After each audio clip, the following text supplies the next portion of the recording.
And we're like, cool, perks are great. But they actually don't indicate how safe people feel, whether they will access any of these perks, because a lot of people are talking about, oh, we've got these cool apps and we've got all this stuff, but that engagement is the issue. Culture is, how do we prevent people from getting to that place in the first place? Because that's when it costs you money. That's when you lose your talent, right? That's when you lose productivity. So why are we great? We've got, what's the saying? You got a hospital at the bottom of the cliff instead of a fence at the top. So we're the fence. Workload is the biggest issue that comes up on engagement surveys these days. What's your biggest stressor? Workload. But what does that actually mean? Like, are we actually as efficient as we could be? Or are we all stuck in meetings and then doing our work at night? And now that's a workload issue. Hi Petra, thank you so much for coming on to the podcast today. I think from our side, working with a lot of clients in the industries, we're helping to scale out teams or support transformations. A huge part of the success of that is always within the people, getting the culture right, and it's so key and something that's kind of always spoke about with our clients and kind of industry wide. So I'm really excited to hear more around your kind of insights on that. I think a really great starting point would be to understand your journey so far and just some context into you. Thank you. Thanks for having me. Context, that's like a loaded question, right? Yeah, where to start? Where to start?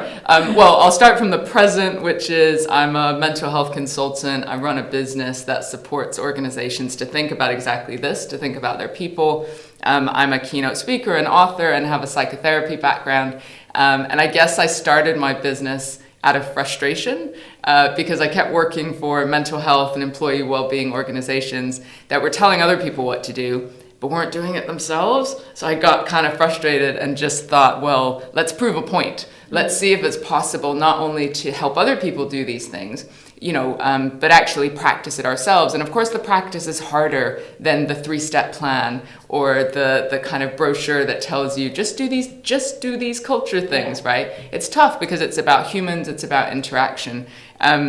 But prior to that, I was in youth mental health, and so I guess I've had over a decade of experience thinking about groups and teams and people and like how the mental health narrative has changed over time in a post-pandemic, all the things, geopolitical challenges that people are going through.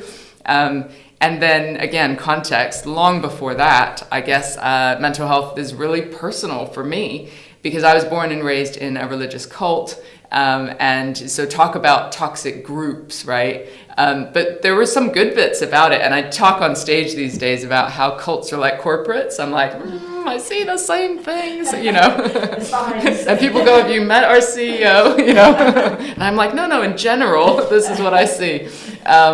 And so for me as a teenager, I spiraled myself into kind of addiction and just was really confused and lost and didn't go to school as a kid. We thought the world was going to end, real kind of extreme group think, I guess. And so it was originally just like, hey, how do I get myself out of a hole? How do I figure out how to live life and do life effectively? And my story's in my book and some of these, the tips that we're going to talk about today. But as I, over time, learned how to be happier and to create a life that I loved and those sorts of pieces from depression, addiction, and those rock bottoms, I then realized these are skills that we can learn. It's not just some people have it and some people don't. You can develop through practice, through bravery, and I guess not just thinking about mental health as, are you depressed, right? Or a chemical imbalance that some people have and some people don't. But actually, it's sometimes your body is telling you something. It's telling you that your environment isn't quite healthy or that you're not looking after yourself or that you're wearing masks and kind of covering up the insides. And I was really good at leading a double life. And so it's the masks that we often wear in the workplace of, the high performer, the person who's achieving. People think those are the people that are okay. Those are the people that are actually trying the hardest to look okay. There's a key difference. So again, just in a nutshell, a few of the highlights, I guess. Thank you. No, that's really interesting, and it's almost like where do you start, because there's so much to identify. You know, when you're working with organisations, and given your background, I'm sure you can almost kind of see the signs when you're stepping into an unhealthy, toxic kind of culture. It's kind of embedded into people, but also into organisations as well. So, what are the first steps? And it'd be interesting to know your kind of approach to working with organisations on this journey. So, from the start, yeah, right? a great question, because you're right, especially the bigger the company, the bigger the ask, right? So how do you identify? Because it's usually not just a good company or a bad company. Most people are in the middle, right? So we have some strengths, we have some things that aren't going well. But what we kind of check for initially is, do you have the PR version of well-being in place, right? And so the way we do that is we kind of ask people how they're doing, and it's conversational. And we'll usually get a list of benefits. We've got these helplines, we got these perks, we get Fridays off once a month, or these kind of benefits and perks. We have unlimited leave, like stuff like that. And we're like, cool, perks are great, but they actually don't indicate how safe people feel, whether they will access any of these perks, because a lot of people are talking about, we've got these cool apps and we've got all this stuff, but that engagement is the issue. So there's this whole narrative around, we want to drive engagement to these resources, and I'm like, whoa, we got to start a few steps before that, right? And so what I want to think about in culture is, who's at the top of the business? So who's bought in? Because if it's a PR version of well-being, it's over here with HR. It's kind of a siloed approach, like, they do the awareness days, or, some culture day. And a culture day is like, let's all have fun or do a team building day. There's nothing wrong with that stuff, but it is not an indicator of how healthy the culture is. So I want to check in about senior leadership, not just what they say, because they'll be like, we have this one sponsor who does this thing. And I'm like, great, what do they do? It's behaviors and role modeling behaviors that create a mentally healthy organization. And so that's the bit we're trying to assess, is how do you create a mentally healthy organization? You need two things. You need individual responsibility. So each person we're adults, needs to take responsibility for asking the right questions, accessing the right support, having boundaries, self-awareness, learning about themselves. But then you also need organizational responsibility. And that's leadership, training, access to support, education, all these sorts of things. And so we want both of those to be working together. Yeah, it's so interesting, because we'll have workshops and events now with our clients, and a lot of the time, from a cultural piece, it's like inclusivity, diversity is like a vocal point for us to support with our clients. And part of the conversation that typically comes up is kind of, whose responsibility is this? Which department does it sit in? But I guess that's probably the first step in which they're going wrong, because every person should be kind of responsible for that. So would you say that's kind of one of the most common traits that you see, one of the most common areas where organisations go wrong, where it's not embedded into them, it's more so a department as opposed to the people? There's a lot of misunderstandings and misconceptions still when it comes to mental health, because firstly, people think it's about crisis. We have things in place for when people are struggling. Culture is, how do we prevent people from getting to that place in the first place? Because that's when it costs you money. That's when you lose your talent, right? That's when you lose productivity. So why are we great? We've got, what's the saying? You got a hospital at the bottom of the cliff instead of a fence at the top. So we're the fence. We want to be the fence at the top to prevent people from even getting to that point. And it's interesting about inclusion and diversity, and of course it's everybody's business. And yet we need people who are kind of pushing the agenda, right? So again, we need both. I love that life is not simple, right? We need yes and, we need this and. But the problem I see is we've got diversity and inclusion over here. We've got maybe a culture team or engagement or something over here. We have got mental health as like another kind of team, so L&D is another team. And of course, what I see in really big companies is they're competing for budget, they're competing for engagement, they're competing for people's attention. And if you step back, you're like, whoa, people, you're all on the same side. So my first step is like, are all the silos of kind of departments that feel responsible for these things talking to each other? Do they have a streamlined comms plan? Right? Because people don't engage because they're overwhelmed with, hey, this initiative, this email, this resource, check out this thing, check out that thing, right? And in a world of digital overwhelm and information overwhelm, people sort of freeze. And we're seeing burnout, we're seeing exhaustion. There's reports coming out about people just feeling exhausted by work. And I mean, we could go into the variety of reasons for that.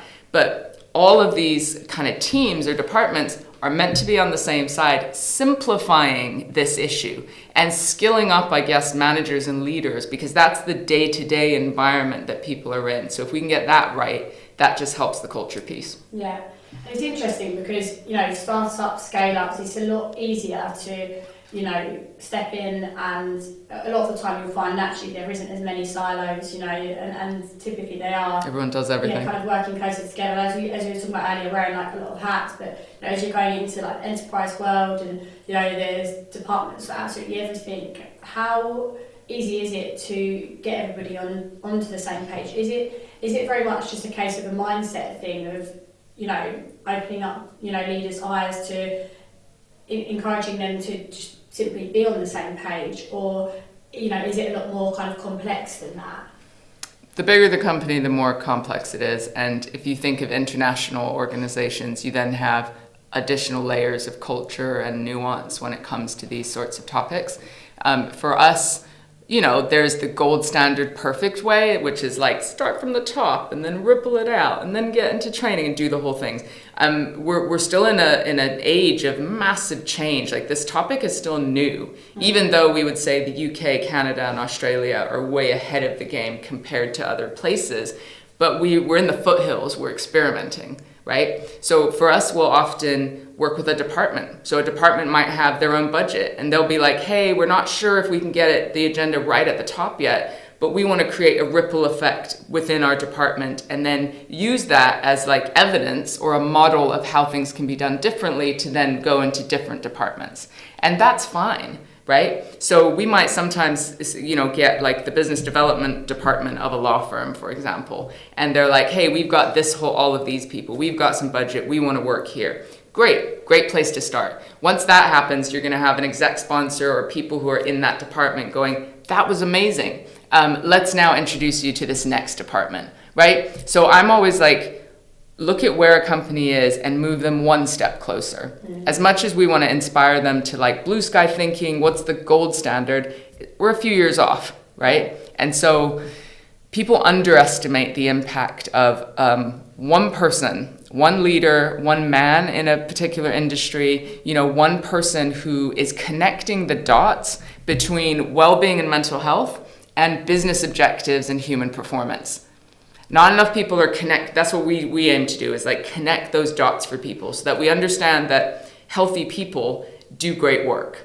Instead of like, here's our business objectives, we're going to talk about those, and then here's the fluffy bit or the soft skills. All of those terms just are less useful to like, what does an athlete need? They need to resource their limbs, they need to sleep, they need to do all of these things. They've got a team around that one race that they then, complete or get a personal best at. And I guess people understand it from that perspective, maybe. Yeah, it's interesting because with that like analogy, it's all the things that you don't see in the background, right, that then contributes to the success of that person. And I think that can also be the difficulty at times, because in organisations, it's like where to start. You can't see all of these little things, but it's all of those things that aren't being implemented or aren't kind of, being highlighted, that then ultimately results in poor performance because there isn't those steps in the background. So do you find that kind of a challenge at times? Like, I think it's great over the last few years how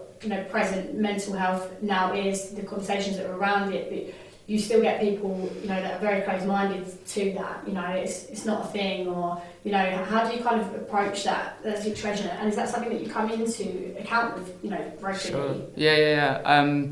Well, so we help organizations with their well-being strategy. So the ones who really want to go beyond the PR version of well-being, we help them kind of set out their objectives that might have awareness days and those action plans kind of put in there, but really is a higher level kind of brainstorm about how do we align with our business objectives? What does good even look like? What does a mentally healthy culture look like for us? What are we aiming for? So few people actually think about that. And then we do help with their analysis of where they're at. So people do gather lots of data, some more than others, depending on, like you said, the startup scale up versus the big companies. But often they're gathering data, but like A, is it the right questions? And B, do they know what to do with the data? Like, is there a feedback loop to your people? Because otherwise, year on year, you get less people filling in these surveys. There's the whole like survey fatigue phrase that's going around, right? Because they're like, what's the point, right? So you need to give your people a point. And then, so we're not a data gathering kind of tool, but we help organizations create a story from that data so that that story is like useful. Okay, how does this inform our well-being strategy? And then to your other point, people do talk a lot about, I mean, like it's amazing to have a senior leader talk about the time that they were suicidal or their kid that's been struggling or the real human kind of stories. And yet we're still not effectively, I think, connecting, okay, so you've been through those stories, like, how do you get up every day and perform at your best? Or what are the doubts in your mind on a day-to-day basis? Because we like the hero's journey. It was terrible, now it's great. And I'm interested in the messy middle. I'm like, and for me, I've arguably become successful off the back of my past and those sorts of things. But I'll have days where I've got to get David Goggins on YouTube and get him to yell at me a little bit, or read I actually quite like that stuff at the moment. Yeah. I love David Goggins. But it's like, in my podcast, Disrupting Wellbeing, we talk about disrupting bubble bath well-being. I have nothing against bubble baths, I always have to caveat, but this idea that self-care and self-love is like lighting a candle in a bubble bath, and again, there's nothing wrong with that, but sometimes self-care is David Goggins' version of it, right, which is like, get up, right, get out of bed, yeah, and so there's this real generational conversation going on about snowflakes and all of that, and that's a whole rabbit hole itself, but, I want to challenge the idea that, because that's what managers are afraid of. Oh, if we talk about this, everyone's going to be having duvet days and nobody's going to come in. And actually, it's different. It's like, how do we open up the space to have conversations, connect to our why, and move forward as a team?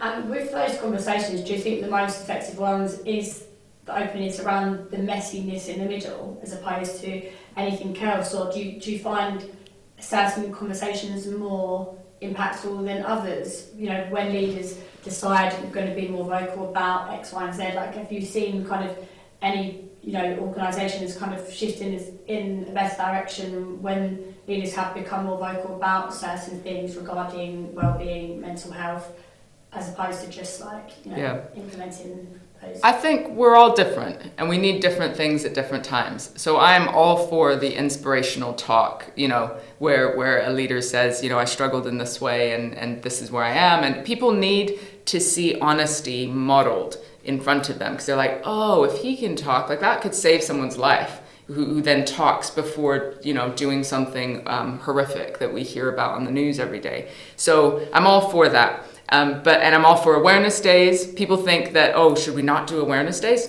Do awareness days, but do them in a way that is connected to the audience. Like I've had, working in engineering or construction companies, 99% men on the floor or like out there, and HR is all women, right? And so they start putting posters up in purples and pinks and flowers and yoga poses and all of this. I'm like, market research, like this is just not fit for purpose for your audience. So we got to listen to our audiences, whatever your microcosm is, and what language and approach is going to work. So something different is going to approach for that audience. Whereas if you're in a different business, that approach might have worked, right? So I think it's not a one-size-fits-all. We do need to have variety to meet the needs of different people. But crucially, what's your well-being strategy, and what are the management and leadership behaviors? How do they show up on a day-to-day basis? Because that's that's going to affect culture more than the inspirational talk. Yeah, it's interesting because diversity is such a key factor, and especially working in the world of tech, like engineering, especially, a lot of the time that's an agenda that we're always trying to push, and with that is that diversity of thought, and everybody kind of come in with different perspectives, ideas, backgrounds, and when you're implementing like wellbeing strategies with an organisation that's extremely diverse, and you say there's not kind of a one size fits all approach, how do you best go around that? When one wellbeing strategy might impact somebody else in a much different way, much better way, much worse way. How do you find that approach? Yeah, I mean, there's so many layers, right? In global organizations, we talk about global strategy, but localized action planning. And so that could be brought to life through manager training, through having a wellbeing champion program or an ambassador program. So people not only who are there sitting back waiting for someone to struggle and come to them, right? But who are more the feet on the ground, right? So they're the people who are like, hey, this is what our office is like, right? And so we know that doing this kind of awareness day or this kind of thing is going to work. The strategy should be about the principles and almost like the North Star of how we think about mental health. So it's going to be uplifting, it's going to be about everybody, it's about behaviors. So that kind of universal approach. But then we want to empower people with localized action planning, as I call it, which is who are the people on the ground who are in the culture, who know the challenges that are going to be unique to your department or your office, and then start where you're at. So we don't need, like people in European countries who are only newly coming into this conversation, we're not going to have them be at the UK level as far as their actions. But they can be guided by the same principles, but they're going to be like we were maybe 5 years ago and move forward slowly. Does that make sense? Like that's the kind of nuance where you can't be like, let's roll out this exact plan. Yeah. It's got to iterate. We've got to listen and we've got to move slowly. And I'm always for less is more. Mm-hmm. Let's do 3 key things this year that are really going to be impactful and take the time to listen to our people, rather than 100 things that are just like, let's just throw stuff at the wall and see what sticks. Yeah.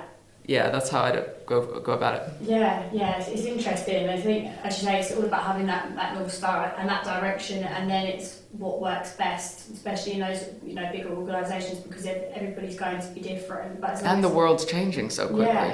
Yeah, and I think it's just the point of actually having those conversations at the top, and how many organisations have that the North Star of this is the direction that we want to be going. This is what we're doing to strive for well-being and to encourage strong mental health across organisations.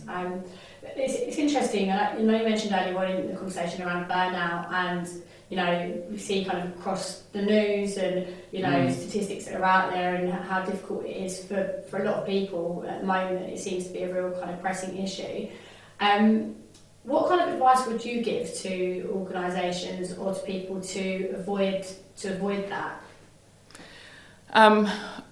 Well, understand burnout and have open conversations about it. Again, there's this fear that if we talk about it, I have literally had prep calls with companies about like a talk or something that we're doing, and we try and get a view of the culture, and they will list all the ways their people are burnt out, and then they'll say, please, can we not talk about it though? Can we not name burnout as the thing, even though we've got this? And we're like, And there are many ways to get to a conversation. If burnout feels like a scary buzzword, we don't have to say the word to get to the root of the issue, right? So that's where we have to do a balancing act, because we got to take a company where they're at. Burnout, in the World Health Organization actually talks about it as a workplace phenomenon. That's like their definition in the last 2 years around it. But as a mental health professional, I know, and that you can find many reports that burnout is much bigger than that. So, and it's personal, and of course it can be to do with work, but it can be affected by historical trauma, by generational trauma, by personal stress. It's basically when stress stacks in your body. Stress is not the enemy, but if you have too much stress that you never burn out, that you never release in some way, that's when over time it builds up and can have those sorts of symptoms. And what I would encourage teams to do, because we do that, we facilitate this conversation with teams. We've got a slide that has the 12 stages of burnout. And you can just Google that, 12 stages of burnout. It'll come up in a variety of forms. And it shows that the first couple of stages are actually working harder, and they look like your top performers. The first 3 stages look like your top performers. Great, you might say, right? It's only great if we have things in place that we can sustain that performance long term. If it's just kind of what happens is in the middle stages is like you give up the things that you used to do that helped you. Oh, I won't hang out with my friends. If I just do 4 more hours of work, then I'll catch up. I won't spend time with my kids. If I just do this much time, then I'll, that sort of thing. Yeah. And then the final stages are actually depression. So right before you get to this kind of cliff, right, where you now need up to 2 years to recover. People don't understand that either, how long it actually takes once you're at the 12th kind of stage. But inner emptiness and depression are those kind of 10, 11 steps. And that's interesting to me because so many people are going to their doctors for antidepressants or like, oh, I've got low mood. And I'm like, let's look at your environment. Let's look at your digital addiction and how much you are constantly in a sitting position staring at stuff that's giving you dopamine hits that you then crash from. And so that's not just workplace, that's the world that we're in right now. So those are the risks. And what always comes out of a conversation is how do we support each other? Like we can't fix something if we don't know what's happening. Yeah. So if a leader says, hey, I've been to number 5 and then I've pulled myself back, but like these are the ways I did it, like let's open that conversation. Yeah. So that transparency helps. Yeah, I think transparency is so important, and it's often a topic people, don't want to talk about because they don't want to admit, it's almost kind of a shameful thing. Yeah, sure. Be, Weakness. I wouldn't get burnt out. I work so hard, but I don't burn out. Like I'm indestructible. I can do whatever whatever I put my mind to. But I think being vocal to say like I've been through this, I see the signs, and with leadership as well, I guess it's your responsibility to encourage your team. What are you doing to switch off? Like how are you winding down? Like we've had an intense week this week. Yeah. What are we doing to unwind from that? Which conversations that I don't think necessarily happen enough. And even when I think into like my team, like when I'm speaking to them after a really intensive week, we might talk about the weekend and what you're doing, but not so much what we're doing to wind down, like how we're feeling. So I think just addressing those types of conversations is so important. And it can be so simple. So with my team, we have a shared language around burnout because we've chatted about it. So we will ask each other, and I say each other because I'm the boss, but my assistant will ask me, how are you investing in yourself today? Or what's one small thing you're doing that brings you joy? Yeah. Or, so do you see, I haven't said mental health, I haven't said are you depressed, but we're creating positive accountability. And we're going to do different things. Me and my head of strategy love weights and busting it out in the gym to release stress. Yeah. My assistant doesn't want that. She's got 3 kids. There's no way she wants to do that, right? So she wants a little bit of present time when she's present with her kids. She wants to cook a nice meal. It doesn't matter. This is what we need to get past. It doesn't mean we're all meditating and, doing the bubble bath thing every night. It doesn't mean that. Sometimes my head of marketing is, I'm going to get an early night. Or we have fully flex hours, so I'm going to hit the gym at lunchtime or at 3 o'clock. I don't care, because everyone's fully autonomous for their role. So we're going to be different. I will send emails at 6 a.m. because I'm a morning person. But I'm going to be pretty finished by 4 when it comes to that sort of thing. Whereas some of my team members are the flip, right? So having conversations about how we work, not just what we do, which includes meeting culture. What is going on in the world? You have not asked me this question, but what is going on in the world? Yeah, that is a very good question. It's like the pandemic happened. We all had to adapt to meetings online, right? And then we never took anything away. We just kept stacking stuff on top of each other. So workload is the biggest issue that comes up on engagement surveys these days. What's your biggest stressor? Workload. But what does that actually mean? Are we actually as efficient as we could be? Or are we all stuck in meetings and then doing our work at night? And now that's a workload issue. Yeah. Right? I could rant about that for a while. It's an interesting one because pre-COVID, and I think it, you know, from my side, I'd always go on client meetings. Everything would be face to face. You know, you meet your clients that you're working with. You have a few in a day because you might be travelling to and from. Sure. You know, you're not having 5 back to back to back, and then having to do the admin back to back for the next few hours, and it's, you know, it's kind of intensified, and everybody's now kind of used to that. And it's kind of like, if you're not doing that, then what are you doing? And it's just insane the way that things are, you know, like, it's ridiculous. The kind of cycle that Yeah. we're into. But I think now we're getting to the point where we've got, you know, identified that, we've realised that, we've gone back to how we operate before, and I think, you know, it's just all about that consciousness of like, is this healthy? Is this still working? Yeah, is this still working? And it's interesting, you know, when you mentioned around like your colleagues and for head of strategy, V's, your PA? Yeah, my assistant. Yeah. Assistant, the different forms. But it's even asking that question of, are you aware of what those forms are with the people in your team, to even be talking about it with them, like how personal are those relationships? And probably moving on to like my next question around relationships within organisations and like how important that is. Like, do you find that the most connected teams are the most successful? I mean, that's like quite a binary statement in a way, but I do think psychological safety and connection, team morale, belonging, challenging loneliness and isolation, clear communication, like those sorts of pieces really help a team be successful. Because you can be successful in other ways, but in the short term. And then you have people drop off and you've got to replace them, and it becomes a whole other challenge, right? So I'm like, how do we, it's Simon Sinek's like the infinite game. Yeah. Are we playing the infinite game where these things happen and the team just gets tighter and tighter and then really achieves their personal bests and their team bests? Or are we playing the finite game, which is like push hard, maybe you're going to get results, I'm not going to say you're not, but what's going to happen next? And how does that go against the infinite game?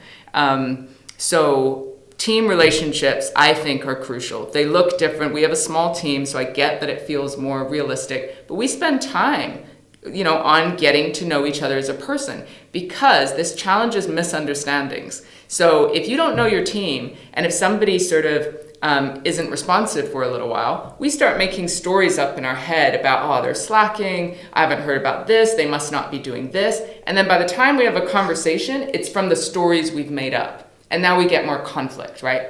But if I know my team so well that I know that if I check their calendar, they've put focus time in their calendar because they're working on a project, they're probably going to Slack everyone and say, hey, I've got the next 2 hours of focus time, because we know performance comes in those intense concentration times. And I also know that people have kids, or they have dogs, or they have things. So we're a fully remote team. So I've got my assistant, my head of strategy has dog walks on her calendar, right? And that's fine. Like I've got gym in the day, or I'll meet a friend for lunch if I want to, you know, because we know that when people feel a sense of belonging and connection, they do better work, and they're loyal, and they stay longer because they feel seen, heard, and valued, to use Brené Brown's kind of terms. So I think it's crucial. But then I will say, from an inclusion perspective, not everyone wants to tell you all the things. That's okay, but you need to give them permission to do should they wish to. Yeah. And lead by example in doing it yourself. Yeah. It's interesting. What I was going to ask is, and I think with a lot of the teams that we work with, is like engineering teams, you know, a lot of introverts, they don't like to, you know, necessarily openly talk about what their plans are for the weekend or what their hobbies are. It's, you know, a lot of people might not necessarily feel comfortable in those situations, or might not even really care to do so much. And it's, if that is the case, in, you know, especially in like the engineering world where you're leading teams where, you know, that kind of culture is cultivated, what would you say are the best next steps? You know, you give them the option to do so, you kind of talk openly to say, I guess, how do you kind of approach that? I mean, we're always going to get a mix of extroverts, introverts, and everything in between. And even the extroverts, if they've been working from home a lot, like their introvert side will start sparking more, right? So like our environment affects us, right? I think we need to be brave in connecting people, but it doesn't have to be like tell me the biggest thing that's going on, right? It might be like, let's connect people who are passionate about something geeky or something that they're into, right? And then they have a choice, how much you engage in that conversation or how much you don't. But I do know that many introverts, it's not that they don't want to talk about themselves, they just need a safer environment within which to do so. Yeah. They're not going to do it on a Zoom meeting of like 100 people, right? But they might, if you did a quick breakout group with 3 people and just said, hey, tell each other one thing that brings you joy, or what's one challenge you're facing at the moment, in a small group of a couple people, right? So there's a million ways, either remotely or in person, because loneliness statistics are through the roof, and it's for younger generations more than older, which is surprising. And people have these policies of 2 days in the office, 3 days out, or whatever it might be. And what happens when you come into the office? Everyone's on the bloody Teams meetings anyway, right? So I want us to be more intentional about our office times. Put on a talk that's really interesting to that demographic, right? Or allow people that, and I know you guys have a great office and have like social kind of spots, right? But we need to facilitate these spaces, not just be like, we've got a cool space, therefore it's going to happen. Yeah, it's crazy to see over the last few years how things have changed so much. And I think when I compare being in the office before COVID to being in a new company in a new office after COVID, you know, beforehand everybody was in 5 days a week most of the time. You kind of knew a lot of people in the organisation inside out. I did anyway because it was a smaller business. Sure. And you know, naturally people were more intentional just because of the time spent with one another, whereas I think now you have 1 or 2 days in the office. Sometimes it can even be the case of I'm in the office in front of people, so I need to kind of show that I'm working because they don't see what I'm doing at home, so there's not as much of that time of getting to know those people or, you know, being intentional about it. But it sounds like such simple steps, but you know, the amount of organisations that just isn't the case, or especially again engineering fully remote, a lot of organisations are because they can be. And even when I'm on like a client meeting and I'm on Google Meets, it's not ever really the same as when you're face to face. You can't kind of, you know, cut that, I guess, like remove the barrier and connect on a level that you can as you are in person. So it's just being more intentional and having breakout rooms or, you know, stuff like that in place. Is there any other I would say check out, there's a woman named Priya Parker, and she's got a great book and a TED Talk called The Art of Gathering, and she talks about remote gatherings as well as in-person gatherings, and it's a skill, and I love her practical kind of guidance on some of those things. But also it feels like managers feel the pressure to like listen to podcasts like this or read the books or, you know, do their research and then practice this new team stuff on their people, right? And I would say people can see right through it. They're like, oh, he went on a course, right? Here he comes with this like 3-day like drive for us to talk to each other, right? And it doesn't feel natural, right? Yeah. And I would want to encourage managers to collaborate with your team. So say, hey, and this is a more vulnerable way of doing it. I know it's a tough time in the world at the moment. We've got all these global issues, we've got all these things, and people have personal stuff and work stuff, and it's a lot, right? So we're kind of naming it. They might even name something they've been going through recently, right? And then, you know, what I'd love to do, but I've never, or it's pretty new to me, is to make sure people have those connection points and we have a balance between focus time that's not distracted, time that's spent answering kind of emails like, I'm learning about this performance stuff and I want us to get it right. What do you think? You see how different that is than like, let me get the formula and then like apply it to you. And then people can go, actually, I hate this kind of thing, but I love this kind of thing. You're not going to please everyone. You're going to have a feedback loop that says, I listened to everyone. We're going to try this one thing and then see how it goes. So we've never been in a world that's been hybrid before, ever. So any HR person who has the perfect policy, right, who's like the 2-3, that's the way it goes. It's like, you don't know. You're like, we're experimenting. So I think we all need more of a growth mindset, Carol Dweck's idea of a growth mindset. And we need to find the fun in experimenting a little bit more, because I think we're we're taking things very seriously. Yeah. Right? And there's this heaviness. And I just want a little bit, like, this can be joyful and fun and human, and we can learn together rather than be so intense about like our policies or what it has to look like. Yeah. I think a lot of people don't like to experiment because it's scary. Like, yes, well, what happens if this goes wrong? What if we fail? And the amount of people that will just avoid that feeling of success because they don't want to, increase the risk of failing, trying something and it not working out. But it's just that mindset of, well, if it goes wrong, it goes wrong. You learn from experience. But it's not even going wrong or failure. Like that language puts us off. It's like, if you think of a scientist, they don't think of every experiment as failed. They think about it as new information or data that's going to improve their next experiment. Yeah. Right? So in a similar way, that's how I like to look at it, is like, what information can we get from how people feel and what they say and what worked and what didn't? Because that's going to help us iterate and move towards the culture that everyone wants, right? Feel comfortable at work, don't feel micromanaged, feel like you're the right skill match to the right role, do your best work, feel fulfilled, feel validated, celebrate the wins, like this sort of thing. So, but you're right, this is the language that comes up for people, and we're like, but if we get it wrong, Yeah, it's funny because I'm like guilty of it myself. I read a lot. I listen to a lot of content, and I started to read the book around Netflix culture and how it was so successful, and how they implemented an environment where it's kind of open feedback. Everybody feels comfortable to give everybody feedback, and no matter what level you ask, you could be the MD, and there could be someone on an apprenticeship coming in, and if the MD presents something in a way where the person on the apprenticeship doesn't really understand, or didn't think they delivered it as well, they could say that to that person, and that person would kind of take it on the chin and learn from it. Yeah. And I started to read the book, and then I said to my team, I want to implement this culture. I want everybody to, feel free about. How did that go? It's kind of like, oh yeah, that's a good idea. Then I came off the call, and I was kind of like, what now?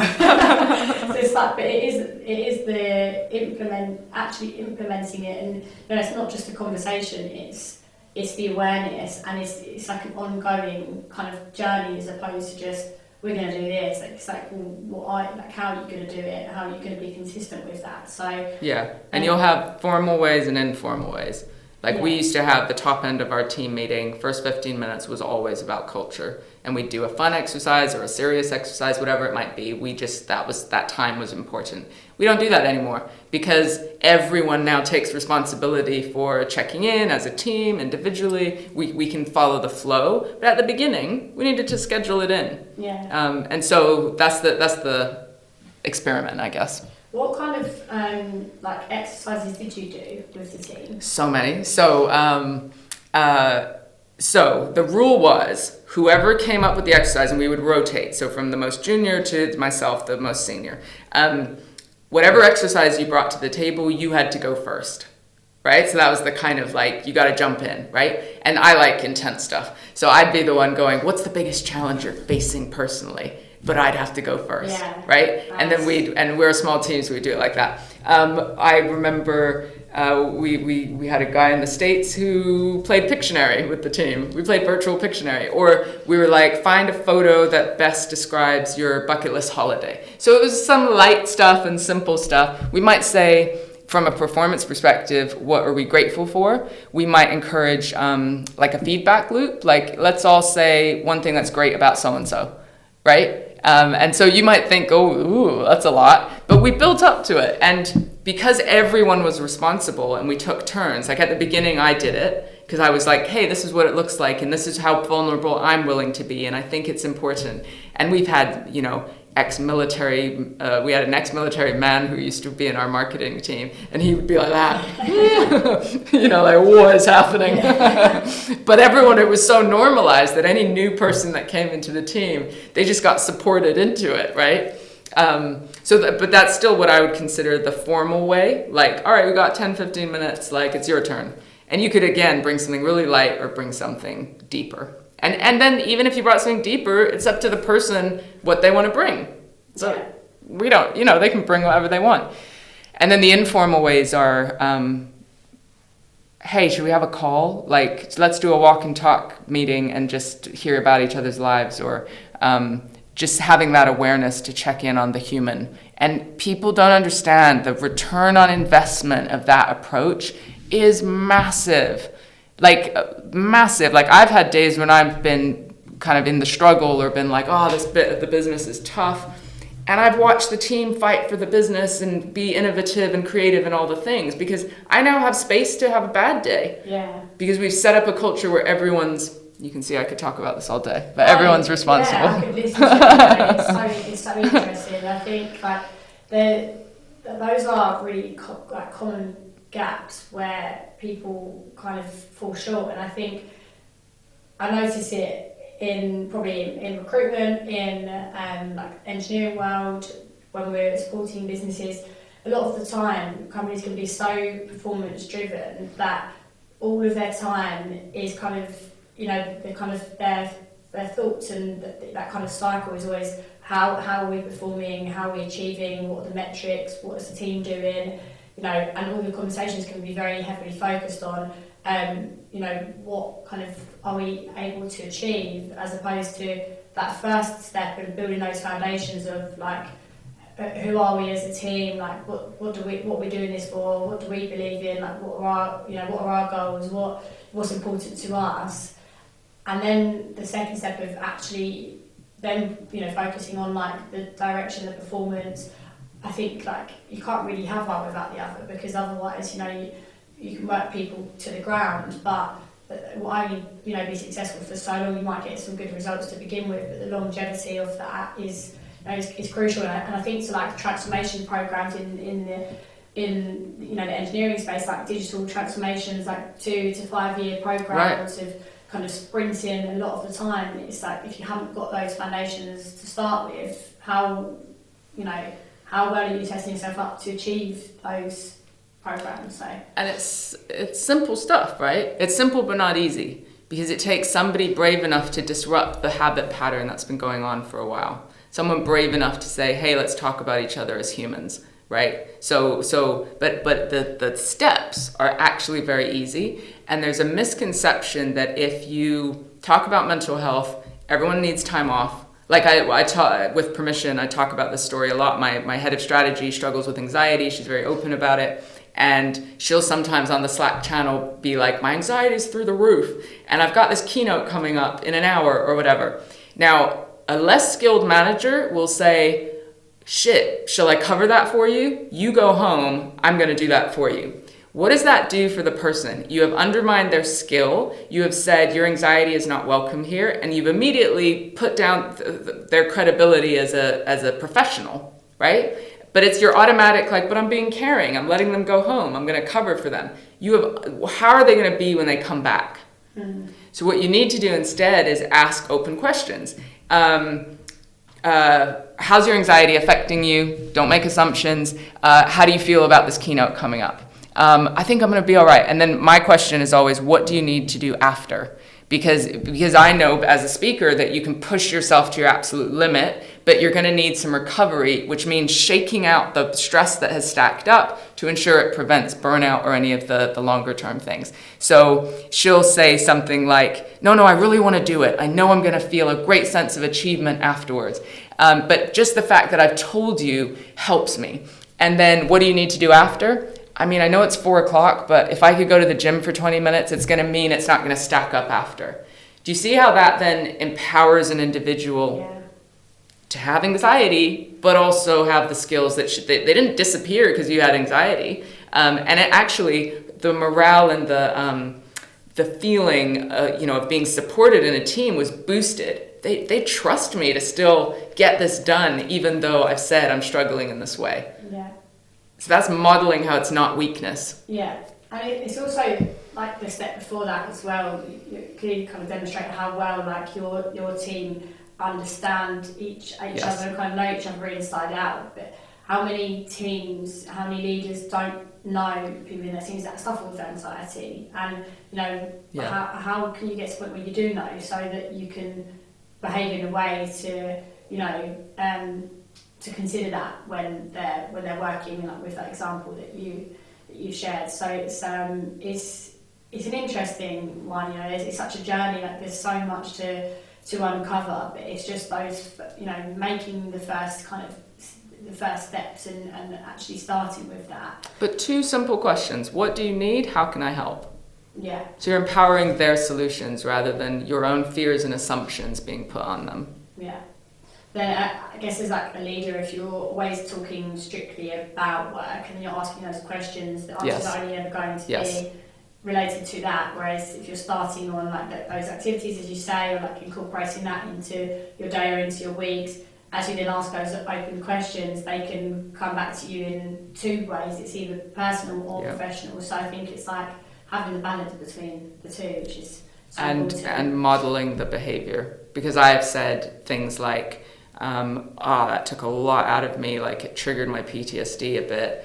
I've got to go for a walk and shake this out so that I can come back because I know I'm not going to make great decisions or be creative or great support. Sometimes it's in hindsight. Sometimes I'm messed up with the team or I've been a bit short with them. And I've got to reflect and I'll come back and be like, hey guys, this is the context of what was going on.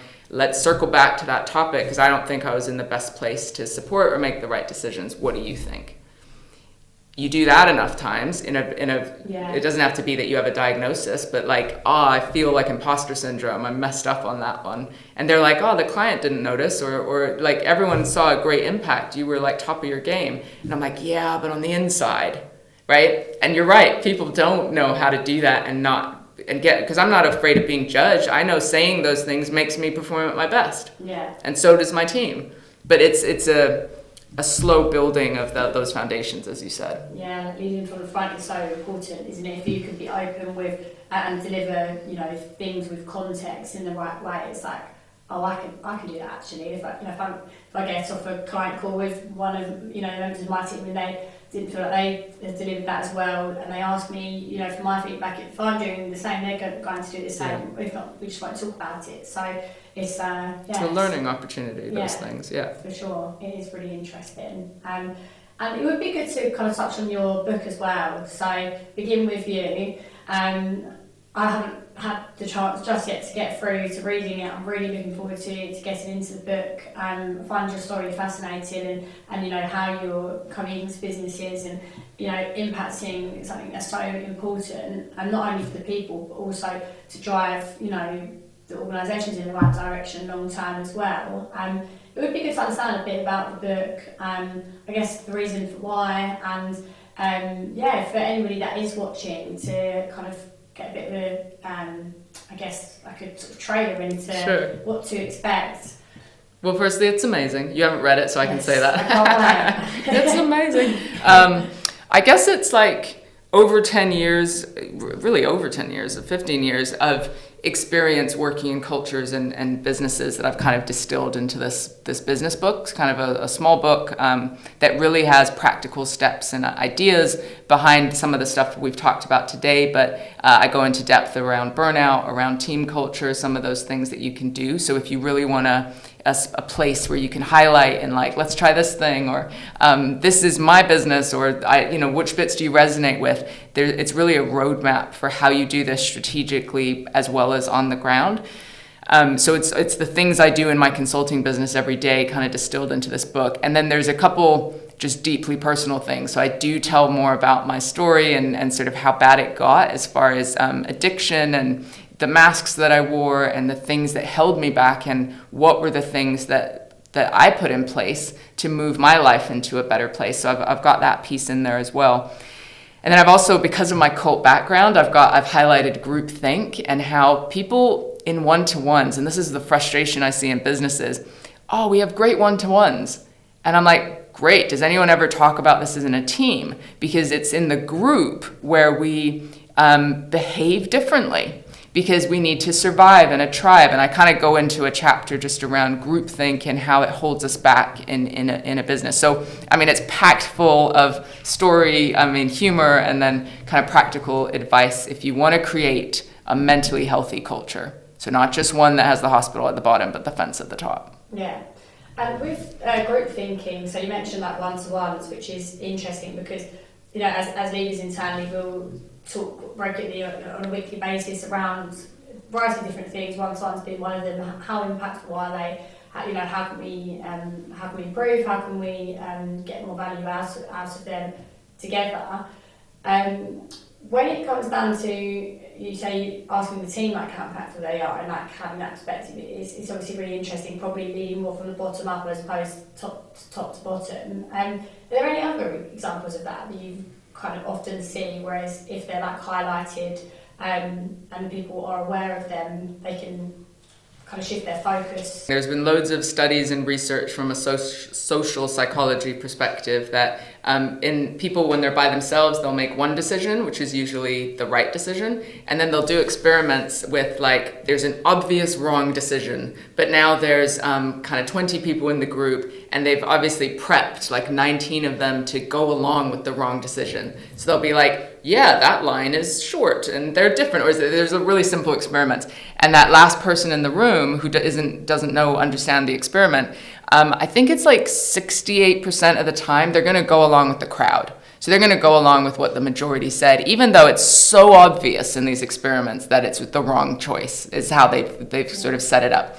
And so we see this in the workplace when decisions are made, often by the core kind of group of people, not including the minorities or the introverts or the people that maybe have less of a voice. There's still that kind of extrovert, the loudest person wins kind of thing. And so you can see a discussion where all the leadership team or the loudest people in the room say, we should go this way, right? And then people, if you ask them outside of the group, you know, what their opinion was, they'd be like, that's crazy. There's no way we would do that, right? But in the group, they're not even having that thought. They're just going, oh, I must be wrong. The group must be right? And so if we think from a innovation, creativity, you know, good work perspective, making the decisions that are going to pay off, we often don't hear the voices of the people who might have outlying experiences. But in a one-to-one, they might have opinions, they might have things to say. So this is what I mean by groupthink, is so many structures in a business end up becoming habit, like, oh, that loudest person must be right? Or the majority must win. And so it takes a lot of courage to be the one person in the room that goes, have we thought about this? And I mean, money can be saved, right? So that's the challenge around groupthink. And I think we mentioned one-to-ones. There's a variety of ways to do them. It's really about empathy and listening and creating space for the person. But I'll often say, hey, are you willing to share that thing in the group? Or, because you always need permission. You can't just be like bringing other people's stuff in the group. But I think we need more opportunities to discuss groupthink. And Stephen Bartlett does it. So he'll say, everyone's got feedback. And he's like, I want everyone to write it down on a piece of paper because I want to avoid groupthink. So do you see that? Just one simple thing of like, I agree or I disagree. So he has little tactics that I've seen on some of his kind of behind the scene vlogs that kind of challenge it in a simple way. Yeah, that's interesting. It's like, it's both sides, because and I guess the main part there is like the psychological safety of people feeling confident enough to speak up, then also leaders having that awareness of, you know, we need to kind of approach this in a way where people are able that kind of. It's influence, and it's not even anyone's fault sometimes to not say something. If he would have gone around the room in one of these vlogs that I see, the loudest people, maybe the chief editor, the whatever, the 5 people would have said their opinion, and the next 5 people would have been influenced by that opinion, right? Just by hearing it. And so, again, small ways, but you need the leader to say, let's avoid groupthink and do this thing, and then we'll discuss it and make a decision, stuff like that. Yeah. So do you have it within your organisation or others that you help where they will often go out to their teams to say, well, what do you think about this then? Like, what do you think of this idea or the direction that we're going to go in here? And is that then something that's anonymous, or is that something that you build the cultures in a way where it doesn't need to be anonymous? Well, you can. I mean, about 6 months ago, we realized we created a little bit of groupthink in our tiny little business. And that was, we were experimenting on a project. It was one person's idea. We always try and experiment with something. And then we were all backing it up. But it was consistently not doing what we thought it was going to do. But we all got kind of attached because we wanted to, from good intentions, it wasn't like toxic. We wanted to protect the person who had the idea and really kind of play it out so that she wouldn't feel bad, right? That's what came out afterwards. So we had good intentions, but we're now wasting time, resource, we're wasting a few things. And so we needed one person, and it wasn't me actually, to say, in fact, I may have said something like, something doesn't feel right. I think as a leader, I said, something doesn't feel right. I can't put my finger on it. Can we just say what doesn't feel right? And that's fluffy language, right? Like feelings, what are you talking about? But sometimes there's an energy that's like, this isn't flowing. What is it? So I think I needed to say something doesn't feel right. I said, let's just have an open chat. What doesn't feel right? And then people said, I think we're protecting the idea, but the reality is different. So it doesn't mean if you have groupthink that you're a toxic organization. It just means it can happen in groups, and we need to name it. Yeah. And with your approach when you're working with organisations, how do you identify like the challenges, the toxic traits, the barriers for those businesses to enable like a healthy culture, encouraging mental positive well-being and mental health? I mean, it's going to be anecdotal, right? So we're not a big survey company. We're not doing a big assessment like you guys do the kind of change management piece. But it's very quick and easy to see a disconnect between what we're saying and what we're hearing is happening. So I'll often say, if I talk to leaders, they're going to have one perspective. People aren't using the resources, and we put all this stuff out there and whatever. If I talk to the frontline people, they're going to say, people don't listen to us. Why do I need a meditation app? I've got this problem around workload, right? So again, it's both people's responsibility. So we're just listening out for the disconnect between what we're saying or what our policies are saying and what we're actually, the stories that we hear are happening. It's not our job as an outsider to fix all of that. We're just a mirror. Right? And then we're a training and development company. So we do leadership training, management training, well-being champions. We do things on burnout. We do leadership, a variety of training things to spark people's thinking and get them talking differently. That's the kind of gap that we can fill. But really it's holding up a mirror and just going, hey, did you notice that this and this don't quite make sense? And they'll be like, oh yeah. And they'll usually fill in the blanks really of the people we're working with.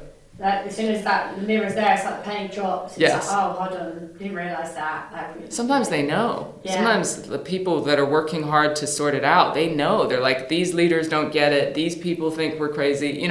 There's all this stuff. And so we want to work with them, like creating movements for real impact. And that's slow. And that's okay. Yeah. And do you then do the leadership, do the sessions, the training with leadership or with the wider organisation, or both? Both. Obviously, we want to be right at the top. We want an exec level session. We want to be with your board. We want to have that conversation. Not every company is ready for that. So it's always on the table, and we're like, hey, if you want to create real change, that's what we want to do. But sometimes they'll be like, hey, we've got management training budget. Great, but we're going to acknowledge the challenge that squeezed middle are experiencing, right? So we can kind of come at it from all sides, but ideally you kind of go right from the top. Because then once they've kind of understood the message and they deliver it, I can imagine it comes best from them as it does from like an external party saying this is the way. Even if we just do a webinar with all staff, we're like, who's the most senior person in the business that is willing to be vulnerable about the topic we're speaking about? So we want to, and then we coach them a bit, and we're like, what's your story? Because they're like, I'm the sponsor and I'm going to talk about how important this is. And then I'll be in the prep call. Why is it important to you? That's what we want to hear. So kind of, You get that a lot of people that are a bit kind of juddery. It's like, yeah, of course. Of course. But willing, like obviously the leader, if they're kind of connected to the topic and they're willing to show up, they want to do well and they want to make it land, but they sometimes need permission themselves. So I'm like, so what's really impactful is if you talk about burnout yourself, or if you talk about this topic connected to a family member or something personal, and some do better than others, some will go, yes, I'll do it. And in the moment they're like, that's all we can do, right? Is like give them the tools. Yeah, and then just going back to your book, obviously it kind of beginning with you, starting with you, we've kind of touched on a lot of what businesses can do, organisations, but when it comes to actually starting from the inside, could you kind of give some advice on that for people that are listening? Yeah, I mean, I firmly, and my book talks about it, was in a victim mindset for a while. This happened to me. I didn't go to school as a kid. I didn't have the right hand of cards dealt to me, and that spiraled me into really dark places. It was true. All of those things had happened to me, and you listened to the David Goggins type stuff. Yeah. Like, at what point do you want that blaming your past or even the environment you're in? Like, oh, that won't work in this business. I've got to stay because of this, So I ask a couple questions. One is, what's in your control? What's out of your control? And that's a striking question, because the one small thing that might be in your control is your attitude, your learning outside of things, your boundaries, what you say no to, even if there's risk attached to that. And sometimes you have to leave your job, right? And I get people are going to be going, but I can't leave my job. I didn't say walk out right now, but it might be in a year from now, you're going to develop the skills or do something on the side that's going to help you move in that direction.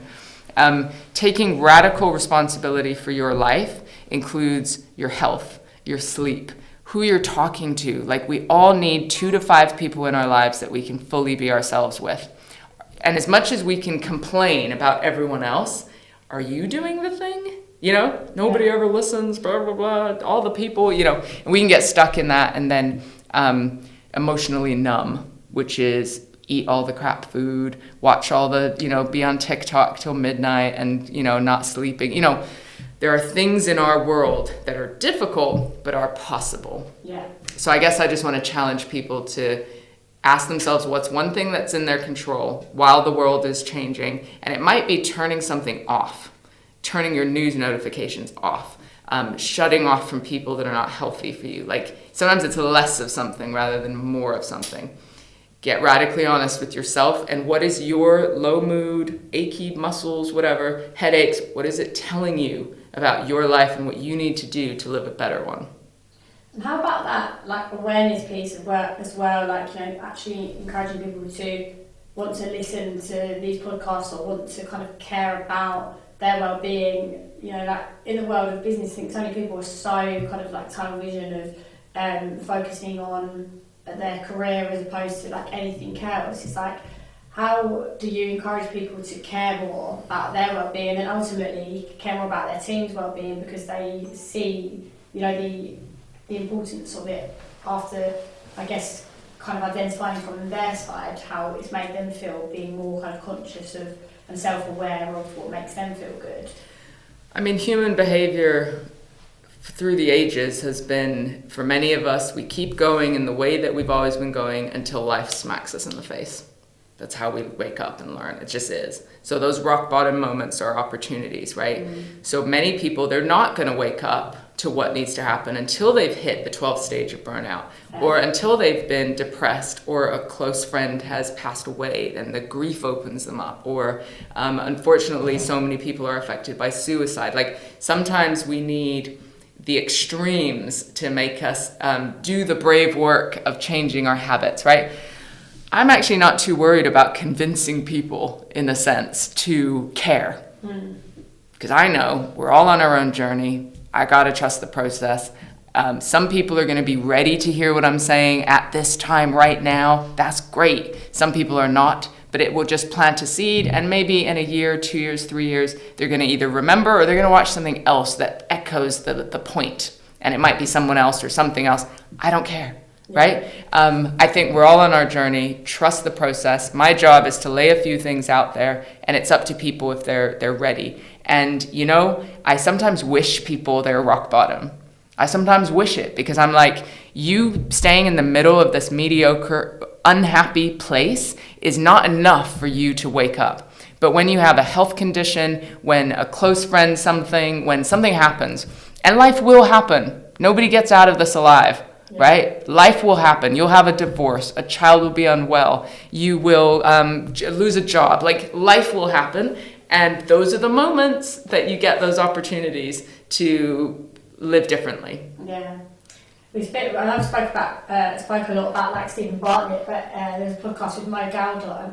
The happiness guy. The happiness guy, and Stephen Bartlett asked him, if you could turn back time and take away like the hardest moments and things that have happened to you, like would you do it? And he said like he wouldn't, and because of the journey that those like rock bottom moments has taken him on, and then it impacted his life and also the life of all of those people around him that he's then impacted for the good. And it's like having that mindset of switching from victim mentality to like, right, this is my opportunity now to really like turn things around. So, and for people who don't know, his son died, right? Yeah. And it was almost accidental. Like he had routine surgery and the surgery went wrong. Yeah. And like when you get that context, you're like, whoa, like you don't unwish that, and right? He says he still wouldn't, because to this day it's like that's what his son would have wanted, and how many lives he's been able to impact off the back of it. And it's like you listen to so many stories of people that are super successful and have achieved so much, and it's typically those that have been through all of that hardship. So yeah, it's a tough one, and I don't know that everybody would answer in that exact way, but what they don't regret is their growth and their learning, right? And I don't know if it was cult life or traumas that have happened afterwards that have, they've all shaped me, right? Would I hope that I could keep the growth and the learning without maybe one or two of them? Is that possible? Is that one of the choices? So I don't, it sounds quite noble, doesn't it? To be like, all the bad things, but it is true. Like I've gone through a breakup recently, and my son's gone to university, and there's stuff that like, whoa, I've got to like grapple with stuff again, right? Or when my business kind of does a little bit of that, which most businesses do, you've got to grapple with yourself again. And it's only in hindsight, isn't it, that you're like, oh. Get back. So it's holding on. Yeah. You're like, oh, damn. Yeah. Well, thank you so much for coming on. It's been so interesting to hear more around your journey and your insights, and I've learned so much as we've been talking, kind of taking notes on things that I can implement. So really looking forward to like sharing this with our clients and like our networks to see how it can help them. Where can people find you? Sure. So LinkedIn is probably the place I put loads of content out there just around mental health at work and things that I've learned. So kind of connect with me there. And then my website, my team's website, it's just my name. So Petra, Velzeboer.com. I'm sure you'll add it somewhere. And that's where I've got kind of keynotes and the podcasts and training and all the things. So I love connecting with people. Perfect. I'll share the links on the YouTube at the bottom. Amazing. So it'll be very easy to find. Yeah. Perfect. Thank you. Thanks for having me.